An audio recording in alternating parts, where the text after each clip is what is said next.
Guys, sales mastery का हम लोग का कोर्स चल रहा है और आज के इस वीडियो में हम लोग बात करेंगे सीआरएम्स आपकी कैसे हेल्प कर सकते हैं सेल्स के अंदर। तो इंटायर सीआरएम वर्कफ्लो हम लोग समझने वाले हैं और साथ ही साथ एक सीआरएम जिसको हम लोग यूज कर रहे हैं उसके अंदर भी प्रैक्टिकली जाकर देखेंगे कि जो भी मैं आपको ऑप्शंस बता रहा हूँ, सोल्यूशंस बता रहा हूँ, वो किस टाइप से हमारे सीआरएम में, हमारे वर्कफ्लो में जो है वो लागू होते हैं। तो चलिए समझते हैं कि सीआरएम सेल्स में आपकी क्या मदद करेगा। सबसे पहले तो वो आपको पाइपलाइन समझने में हेल्प करता है।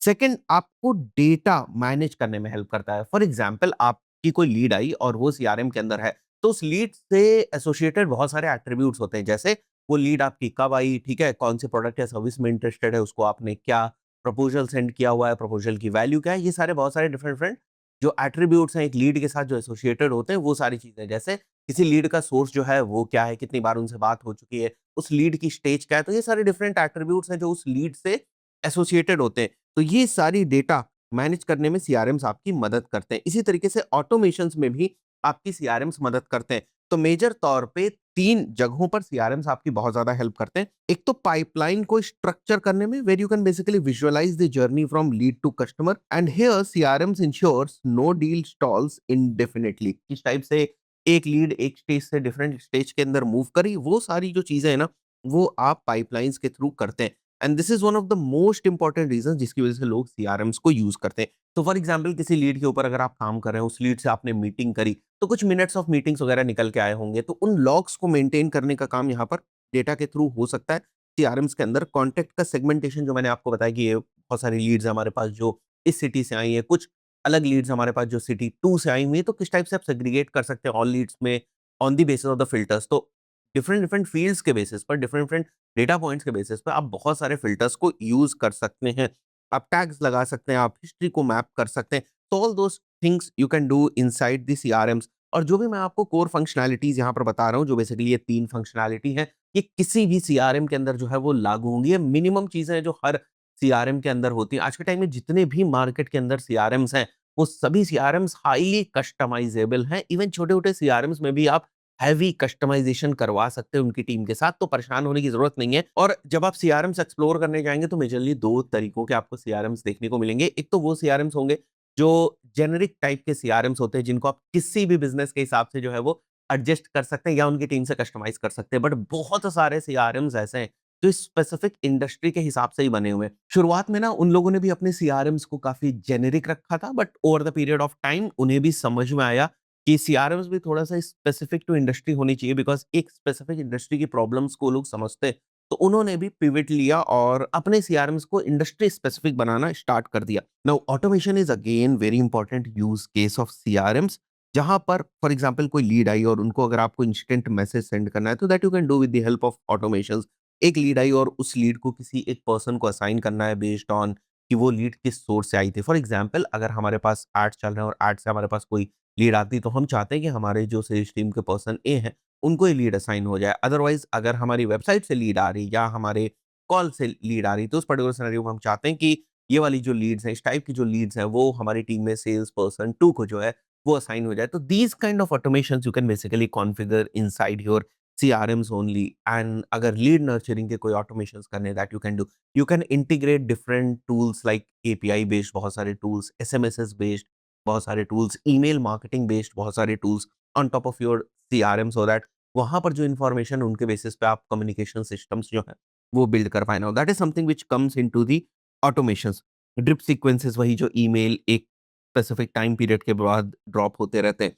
नाउ आप अपने शेड्यूल्स बना सकते हैं सीआरएम्स के अंदर, एक लीड से एसोसिएटेड कोई टास्क आप बना सकते हैं और उस टास्क को आप प्रायोरिटाइज़ कर सकते हैं कैलेंडर के अंदर कि when you want to follow up to them and all. तो ये सारे ऑटोमेशंस आपको सीआरएम्स के अंदर देखने को मिल जाते हैं। तो जहाँ पर मैं पाइपलाइन की बात कर रहा था, अगर मैं बहुत ही जेनेरिक पाइपलाइन के पॉइंट ऑफ व्यू से बात करूँ, तो एक नई लीड आएगी, उससे कॉन्टैक्ट किया जाएगा, उसको क्वालीफाई किया जाएगा, उससे मीटिंग शेड्यूल करी जाएगी, प्रपोज़ल भेजा जाएगा, फ़ॉलो अप होगा और वो लीड या तो क्लोज़ होगी या तो डिसक्वालीफाई हो जाएगी। ये किसी भी सर्विस बिज़नेस के पॉइंट ऑफ व्यू से काफ़ी आइडियल स्टेजेस हैं। अगर मैं डिजिटल मार्केटिंग एजेंसी के भी पॉइंट ऑफ व्यू से मान के चलूँ, तो भी यही आइडियल जो है वो सिनेरियो होता है। कहीं पर एक स्टेप ऊपर-नीचे जो है वो हो सकता है, but these are the 8 standardized stages of the lead. और अभी आपको हमारे सीआरएम के अंदर भी देखने को मिलेगा और हमारा सीआरएम किस टाइप से काम कर रहा है वो भी हम आपको दिखाएँगे। Currently we are using 2 to 3 CRMs, but अभी जो मैं आपको सीआरएम दिखाऊँगा उससे आप लोग काफ़ी रिलेट जो है वो कर पाएँगे। नाउ जो सेकंड चीज़ थी डेटा के अराउंड, वहाँ पर आप देखो व्हाट टू कैप्चर में touch point notes, tags and segments, activity history कि ऑटो लॉग हुई कॉल्स या नहीं, मेल सेंड हुए या नहीं, कैलेंडर के इवेंट्स क्या हैं, सोर्स एंड एट्रिब्यूशन कैंपेन का सोर्स क्या है जहाँ से लीड आई, रेफरल से अगर आई तो उसका ओरिजिन क्या है, किसी एड ग्रुप से अगर आ रही विद इन कैंपेन तो we can basically segment at the campaign level, ad group level and ad level. तो ये सारी चीज़ें हमारे पास होनी चाहिए so that we can clearly define कि ये लीड जो है वो कहाँ से आई and which source is working for us. Standards and hygiene के अंदर आपको ही मेक श्योर करना होता है कि whenever you are maintaining your data inside the CRMs, you should follow some certain standard practices like naming convention. तो use agreed formatting for deal names, tags and all. For example अगर source email है तो source email आप ऐसे use करेंगे। अब एक बंदा सोर्स एंड ईमेल यूज कर रहा है, एक बंदा इस तरीके से यूज कर रहा है सोर्स ईमेल, तो वहां पर प्रॉब्लम होने वाली। You and your team basically should decide bye sitting together कि उनको कौन से नेमिंग कन्वेंशंस जो है वो फॉलो करने की ज़रूरत है। Then you can put some 24 hour rule that log every activity within 24 hours while memory is fresh. For example आपने किससे बात करी एंड आप भूल गए कि मुझे सीआरएम के अंदर भी ना इस चीज़ को जो है वो लॉग करना है। Now as this is your responsibility कि अगर आपने कोई कम्युनिकेशन किसी लीड या किसी प्रोस्पेक्ट के साथ किया हुआ है, तो वो जो कम्युनिकेशन है उसकी मिनट ऑफ मीटिंग्स को अगर लॉक करना है या अगर उसकी लीड स्टेज चेंज हो रही है तो मैनुअली अगर आपको उसको लॉक करने की ज़रूरत है, तो a proper log should be maintained और मेक श्योर करना है कि 24 आवर्स के अंदर वो लॉग जो है, वो मेंटेन हो जाए। अदरवाइज़ क्या होगा कि सारी चीज़ें आप भूल जाएँगे और वो पेंडेंसी इतनी ज़्यादा बढ़ती जाएगी ना कि बाद में आपको वही काम जो है, वो काफ़ी बोरिंग जो है वो लगेगा। Now next important point according to data component in CRMs is basically ownership accuracy. अब इसका मतलब ये है कोई भी लीड आई ना, उसकी एक ओनरशिप होनी चाहिए। किसी न किसी को वो लीड असाइन होनी चाहिए। आप ऑटोमेशन से उसको असाइन कर रहे हैं, आप मैनुअली असाइन कर रहे हैं, totally depends on you. So you should work on your assigned leads first. तो जब भी सीआरएम्स के अंदर किन्हीं यूजर्स को ऐड किया जाता है, उनका भी अपना डैशबोर्ड होता है, जहाँ पर उनको दिखता है कि उनके पास कितनी अभी लीड्स हैं और उनके क्या स्टेटस हैं। और एक मास्टर डैशबोर्ड भी होता है जो बेसिकली एडमिन्स के पास होगा, जहाँ पर उनको ओवरऑल सारे जो भी टीम प्लेयर्स हैं उस सीआरएम के ऊपर काम करने वाले, उन सभी की डेटा उनको वहाँ पर दिखती है। तो आपके पास अपनी लीड्स की ओनरशिप होनी चाहिए and if you are working at manager level you have to make sure कि आपके पास जितनी भी लीड्स आई हैं, क्या उन सभी लीड्स में ओनरशिप एट्रिब्यूटेड है या नहीं? That is the very important thing. तो हमने अपने सीआरएम में क्या कर रखा है कि जैसे ही कोई लीड आती है ना, according to the source of the lead, हमने एक automation within our CRM जो है वो बना के रखा हुआ है कि अगर हमारे पास लीड फॉर एग्जांपल वेबसाइट से आएगी, तो वो इस पर्सन को असाइन हो जाएगी। अगर हमारे पास लीड जो है वो फ़ोन से आएगी, तो इस पर्सन को असाइन हो जाएगी। इस फ़ोन पे आएगी, तो इस पर्सन को असाइन हो जाएगी। दूसरे फ़ोन से आएगी, तो इस पर्सन को असाइन हो जाएगी या व्हाट्सएप से आएगी, तो इस पर्टिकुलर पर्सन को असाइन हो जाएगी। So there are two very important things in terms of the data or you can say lead attributes जिनका हम ध्यान रखते हैं। उनमें से पहली चीज़ ये है कि जो भी लीड आई वो किस प्रोडक्ट और सर्विस में इंटरेस्टेड है, वो क्लियरली मेंशन होना चाहिए। सेकंड जो इम्पोर्टेंट चीज़ है कि वो लीड किसी न किसी को असाइन होनी चाहिए। उसके बाद जो है वो काम शुरू होता है। तो सबसे पहले असाइनिंग ऑफ द लीड जो है वो होती है, बिकॉज़ जब तक लीड असाइन नहीं होगी, सामने वाला पर्सन उसके ऊपर काम करना कैसे शुरू करेगा? और जब तक काम करना नहीं शुरू करेगा, तो सबसे पहली चीज़ है इन डेटा को मेंटेन करना, वो कैसे स्टार्ट होगा? आई थिंक सो आपको समझ में आ रहा होगा ये सारी चीज़ें कितनी ज़्यादा इम्पोर्टेंट है। And then comes the field validation. तो फील्ड वैलिडेशन इज़ बेसिकली जब भी आपके पास लीड आती है, तो आपको पता होता है इस लीड का नाम क्या है, ये इसका जो है वो कंपनी क्या है, इसका फ़ोन नंबर क्या है, इसका ईमेल क्या है, किस प्रोडक्ट या सर्विस के लिए आई हुई है, किस सोर्स से आई हुई है। तो ये सारी चीज़ें जहाँ पर होती हैं उसको बेसिकली फील्ड्स बोलते हैं। नाउ फॉर एग्ज़ाम्पल आपके बिज़नेस का नेचर ऐसा है जहाँ पर आपको फील्ड्स ऐड करनी है। जैसे मुझे ऐड करना है कि अगर कोई पर्सन डिजिटल मार्केटिंग सर्विसेज़ में इंटरेस्टेड है, तो डिजिटल मार्केटिंग सर्विसेज़ में भी वो किन सर्विसेज़ में इंटरेस्टेड है। तो मैं एक और जाकर कस्टम फील्ड जो है, वो अपने सीआरएम में क्रिएट कर दूँगा और वहाँ पर एक ड्रॉप डाउन जो है, वो मैं मेंशन कर दूँगा कि एसईओ में इंटरेस्टेड है या गूगल एड्स में इंटरेस्टेड है। तो बेस्ड ऑन कि मेरी वो फील्ड किस टाइप की है, उसका डेटा टाइप मेरे को डिसाइड करना है एंड देन फिर हम चाहें तो और भी मल्टीपल फील्ड जो है वो क्रिएट कर सकते हैं। तो it's a very common practice और जब भी आप सीआरएम्स को यूज़ करने जाएँगे, ये होगा ही होगा। ऐसा कभी नहीं होने वाला है कि सीआरएम बाय डिफ़ॉल्ट जो आपको फील्ड्स प्रोवाइड करके देता है, बस आप उन्हीं फील्ड्स के ऊपर हमेशा काम जो है वो करेंगे। तो अगर आप अपने अकॉर्डिंग फील्ड्स ऐड करते हैं, तो अपने अकॉर्डिंग फिर फील्ड्स के बेसिस पे आप बहुत सारे फ़िल्टर्स वगैरह भी लगा सकते हैं और डीप डाइव करके आप एनालिसिस वगैरह कर सकते हैं। एक और बहुत बड़ी प्रॉब्लम होती है और हमारे सिनेरियो में तो बहुत ज़्यादा होती है, जैसे आप देखते हो ना कि हमारे यूट्यूब चैनल के ऊपर 2 नंबर्स हैं। कई बार ऐसा होता है कि किसी पर्सन ने 1 नंबर के ऊपर कॉल लगाई और फॉर एग्ज़ाम्पल वो फ़ोन नंबर पिक नहीं हुआ वो या जिस पर्सन को वो फ़ोन असाइन है, वो पर्सन लेट्स से किसी मीटिंग में है या किसी कॉल में है, तो वो फ़ोन को नहीं रिसीव कर पाया। तो जिस पर्सन ने कॉल किया वो दूसरे नंबर के ऊपर भी कॉल करता है। Now the same person is calling on 2 different numbers from the same number. तो हमारा सीआरएम ना इस चीज़ को इंटरनली हैंडल कर लेता है बिकॉज़ हमने कुछ ऑटोमेशंस इस टाइप के बनाए हुए हैं सीआरएम टीम से बात करके। तो एक ही नंबर से अगर हमारे दोनों नंबर्स के ऊपर कॉल आ रही है, तो लीड 2 लोगों को असाइन नहीं हो सकती। इसलिए यहाँ पर जो डुप्लीकेट वाली कंडीशन अराइज़ हो रही है, उसके बेसिस पे एक मर्जिंग कर दी जाए। तो ये सारी चीज़ें हम लोगों ने ऑलरेडी करके रखा हुआ है। तो that is basically called as periodic clean up.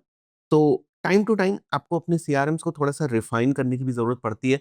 Otherwise ना सीआरएम्स के अंदर बहुत ज़्यादा जो कचरा है, वो जमा हो जाता है। And let me tell you one more thing, जैसे-जैसे आप सीआरएम्स को यूज़ करते जाएँगे over the period of time आप उसको और ज़्यादा रिफाइन करते जाएँगे और वो हमेशा आपके लिए और ज़्यादा बेहतर जो है, वो होता जाएगा। अगर आप ये सोचें कि काफ़ी कुछ कस्टमाइज़ करना है और आपको सारी चीज़ें डे 1 पे हो जाए, it is not going to happen that way. हमने बहुत सारे प्रोजेक्ट मैनेजमेंट टूल्स यूज़ किए, हमने बहुत सारे सीआरएम्स यूज़ किए, बहुत सारे सीआरएम्स हमने अपने इन हाउस के लिए यूज़ किए हुए हैं और आपको पता ही है कि जब हम डिजिटल मार्केटिंग सर्विसेज़ प्रोवाइड करते हैं, तो बहुत सारे क्लाइंट्स हमारे हैं जो अलग-अलग टाइप के सीआरएम्स को लेकर आते हैं। तो सीआरएम्स को लेकर हमें डीप अंडरस्टैंडिंग है और हमें ये समझ में आता है कि जब आप उसको यूज़ करना शुरू करते हैं ना, चाहे वो सीआरएम्स हो, चाहे वो प्रोजेक्ट मैनेजमेंट टूल्स हो, तब आपके यूज़ केसेस आपको और ज़्यादा क्लियर होते जाते हैं और ज़्यादा आप रिफाइन कर पाते हैं अपने प्रोसेसेस को या जो आप डैशबोर्ड बना रहे हैं कि एग्ज़ैक्टली आपको क्या देखना है। कई बार ऐसा होता है कि फॉर एग्ज़ाम्पल किसी एक इंडस्ट्री में आप काम कर रहे हैं और उसी इंडस्ट्री में एक कोई सीनियर पर्सन है या एक कोई कंसल्टेंट है, तो चलिए ठीक है, वो आपकी थोड़ी-सी प्रोसेस को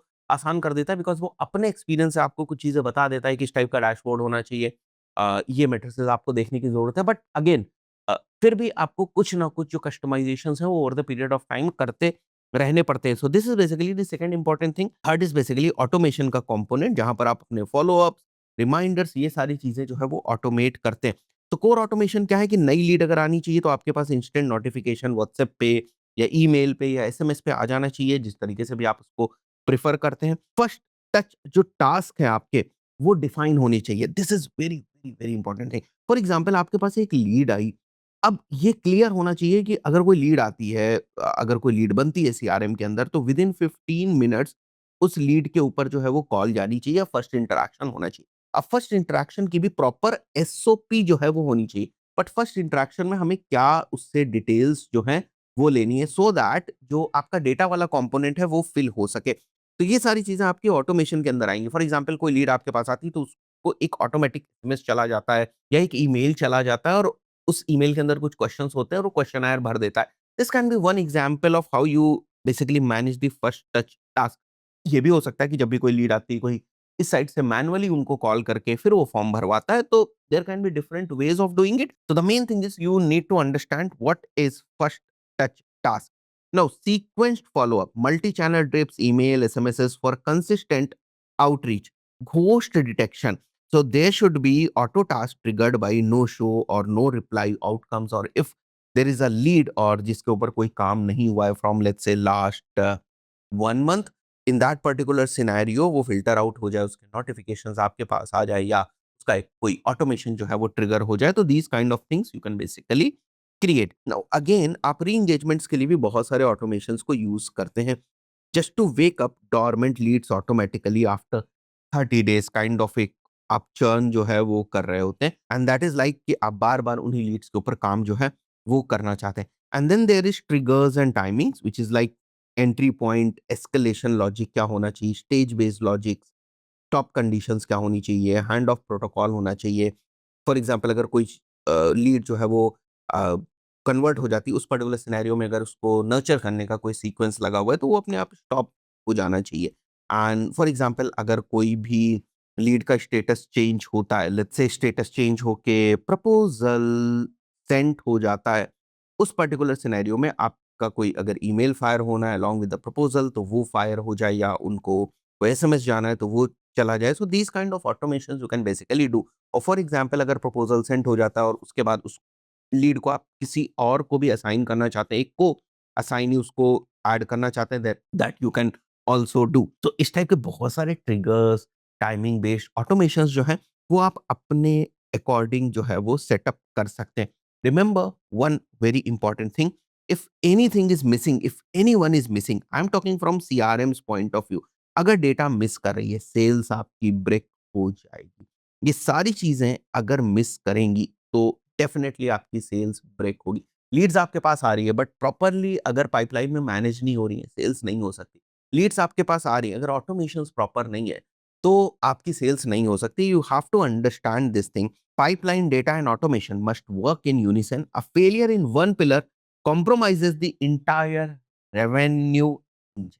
आई थिंक सो ये चीज आपको क्लियर हुई होगी। तो अब मैं सारी चीजें आपको हमारे सीआरएम के अकॉर्डिंग जो है समझाने की कोशिश करता हूँ। सबसे पहले तो ये समझते हैं कि हमारे सीआरएम में जो लीड्स आ रही है वो किन सोर्सेस से आ रही है। तो आप लोग हमारे यूट्यूब वीडियोस में ये दो नंबर्स देखते होंगे जो सबसे इंपॉर्टेंट है हमारे कम्युनिकेशन के पॉइंट ऑफ व्यू से। तो जब भी कोई भी इनमें से किसी भी नंबर के ऊपर कॉल करेगा तो वो नंबर एज लीड हमारे सीआरएम सिस्टम्स के अंदर आ जाएगा। अब इसके लिए सीआरएम की एक एप्लीकेशन भी है जो हम लोगों ने हमारे मोबाइल डिवाइसेस में जो है वो इंस्टॉल करके रखी हुई है, जिससे कि ये सारी चीजें सिंक हो जाती हैं। कोई भी पर्सन जब भी हमारे नंबर के ऊपर कॉल करता है तो उसके नंबर के बेसिस पे एक लीड जो है वो हमारे सीआरएम के अंदर बन जाती है। तो इस तरीके से हमारे पास लीड आती है। दूसरा सोर्स ये है कि अगर हम मेटा एड्स रन कर रहे होते हैं, इंस्टेंट फॉर्म पे ही मान के चलते लीड्स लेकर आ रहे होते हैं, तो इंस्टेंट फॉर्म को हम कनेक्ट कर सकते हैं इस सीआरएम के साथ, और आप इंस्टेंट फॉर्म को ऑलमोस्ट हर सीआरएम्स के साथ जो है वो कनेक्ट कर सकते हैं। तो डायरेक्टली जो आपकी लीड्स इंस्टेंट फॉर्म के ऊपर आ रही हैं वो सिंक हो जाएंगी सीआरएम के अंदर विद राइट सोर्स की वो लीड कहाँ से आ रही है, किस कैंपेन से आ रही है, किस एड ग्रुप से आ रही है, किस एड से आ रही है। तो उस तरीके से भी आपको सोर्स जो है वो डिफाइन हो जाएगा आपके सीआरएम के अंदर। तीसरा जो लीड कैप्चर करने का सोर्स है, जो लीड्स हमारे सीआरएम के अंदर आती हैं, वो है वेबसाइट। तो हमारी वेबसाइट के ऊपर बहुत सारे जगहों पर अलग-अलग फॉर्म्स मेंशन हैं। तो जो लोग भी हमारी वेबसाइट के ऊपर जाते हैं, फॉर्म फिल करते हैं, उनकी भी इन्फॉर्मेशन जो है, वो हमारे सीआरएम के अंदर आ जाती है। तो अगर मैं यहाँ पर जाकर अभी आपको दिखाऊँ ऑल लीड्स के अंदर, तो यहाँ अभी एक लीड जो है, वो आई हुई है और ये वो फ़ोन नंबर है, ये लीड आई हुई है और इनका जो अभी स्टेटस है दैट इज़ बेसिकली फ्रेश। ठीक है? और ये सारे डिफरेंट-डिफरेंट हम लोगों ने स्टेटस जो है वो बना के रखे हुए हैं। जब भी कोई लीड पहली बार हमारे सीआरएम में आती है, वो फ्रेश स्टेटस में ही रहती है। उसके बाद जब टीम उनसे बात करती है, जैसे ये लीड जो है वो आई है, अगर आप देखो तो 3 मिनट पहले आई है और इस लीड का जो सोर्स है ना वो व्हाट्सएप है और कौन-सा वाला व्हाट्सएप नंबर है वो भी यहाँ पर आ रहा है। अब ये सारी चीज़ें हम लोगों ने पहले ही कॉन्फ़िगर करके रखी हुई है। तो एक लीड हमारे पास व्हाट्सएप से आई, ठीक है? अभी इनकी वेबसाइट नहीं यहाँ पर मेंशन्ड है, इनका कोई प्रोडक्ट नहीं मेंशन्ड है। तो प्रोडक्ट इज़ बेसिकली कि वो डिजिटल मार्केटिंग सर्विसेज़ में इंटरेस्टेड है या कोर्स में इंटरेस्टेड है। बट हमने यहाँ पर कुछ भी अभी जो है वो नहीं सेलेक्ट करके रखा हुआ है बिकॉज़ अभी इनसे ना टीम ने कनेक्ट नहीं हुआ है। तो यहाँ पर आपको ना एंटायर लॉग देखने को मिल रहा है जिसकी मैं बात कर रहा था कि यहाँ पर सबसे पहले एक मैसेज आया व्हाट्सएप पे, हेलो उमर, और उसके बाद अगर आप देखो तो लीड सोर्स आपको देखने को मिल रहा है व्हाट्सएप नंबर और यहाँ पर हमारा जो कंपनी का ऑफिशियल नंबर है वो मेंशन है। तो एक लीड हमारी बन गई यहाँ पर, इसीलिए यहाँ पर ऑल लीड्स के अंदर शो हो रहा था। और साथ ही साथ जैसे ही ये लीड बनी है, तो आप देखोगे एक ऑटोमेशन ट्रिगर हुआ कि अगर इस व्हाट्सएप नंबर के ऊपर कुछ आए, तो इसका जो सोर्स फ़ील्ड है ना, वो इसके साथ रिप्लेस कर दो। तो वही आप यहाँ पर देख रहे हो, सोर्स ये मेंशन है। अलग-अलग सोर्सेज़ जो है, वो हो सकते हैं जो हमने बैकएंड में बनाए हुए, और जिस भी सोर्स से लीड हमारे पास आएगी, उसके हिसाब से वो चीज़ें यहाँ पर जो है वो एट्रिब्यूट हो जाती हैं। तो ये पूरा का पूरा एंटायर जो लॉग है वो बन रहा होता है और इसी के साथ ये लीड जो है वो असाइन हो गई किसी पर्सन को। ये भी एक ऑटोमेशन के थ्रू हो रहा है। हमारे टीम मेंबर को जो असाइन हो गई, अभी इनसे बात करेंगे, उसके बाद यहाँ पर प्रोडक्ट मेंशन करेंगे, क्या इनकी एग्ज़ैक्ट रिक्वायरमेंट है वो मेंशन अगर उसके बेसिस पे यहाँ पर कोई नोट्स डालने होंगे तो वो होगा। अगर कोई टास्क जो है वो डिफाइन होगा कि भई फ़ॉलो अप करना है तो वो सारी चीज़ें करी जाएँगी ताकि उनके डैशबोर्ड में उनको दिखते रहे कि उनके कितने फ़ॉलो अप्स वगैरह पेंडिंग है। तो बहुत ही सिंपल सी जो चीज़ है वो है। तो जो मैंने अभी आपको समझाया डेटा के अराउंड चीज़ें, वो ये सारी चीज़ें हैं। आप देख रहे हो वो ये सारी चीज़ें। अब ये सारी चीज़ें फ़ील्ड्स कहलाती हैं। फॉर एग्ज़ाम्पल अगर हम कोई और कस्टम फ़ील्ड ऐड करना चाहें, तो मैं यहाँ पर जाऊँगा और यहाँ पर देखें आप लीड फ़ील्ड्स आपको देखने को मिल रही हैं। अभी हम लोग इतनी फ़ील्ड्स के ऊपर काम कर रहे हैं। तो for example if I want to add any other field, let's say मैं वेबसाइट ऐड करना चाहूँ, that is already there.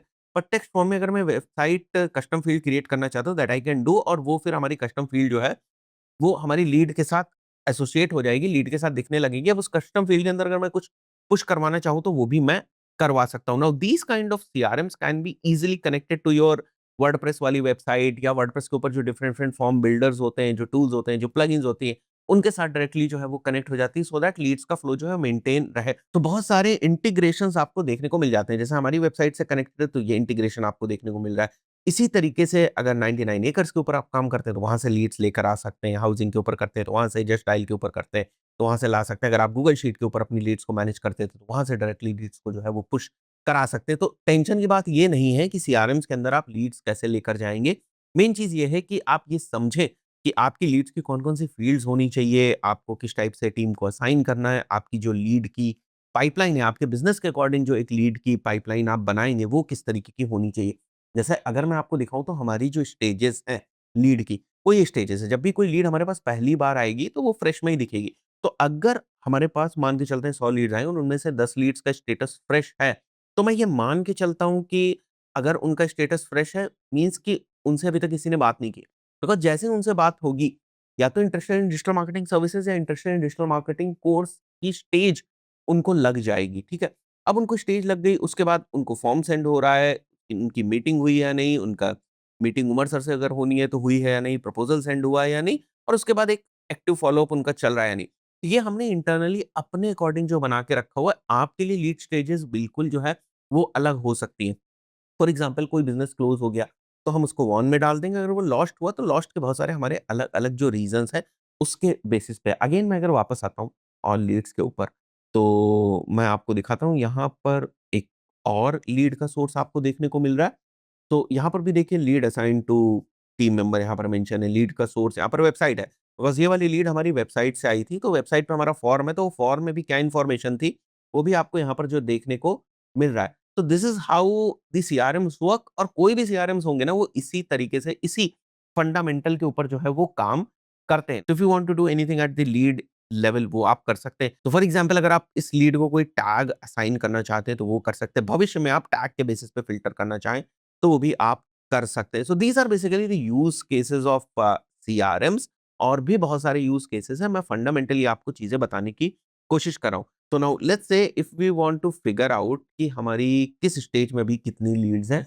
Let's say अगर मैं यहाँ जाता हूँ दिस मंथ में, और थोड़ा-सा चार्ट व्यू में आता हूँ, तो यू कैन ईज़िली सी कि लास्ट मंथ में जितनी भी हमारी लीड्स क्रिएट हुई, उनमें से बहुत सारी लीड्स का स्टेटस जो है वो अ, फ्रेश है।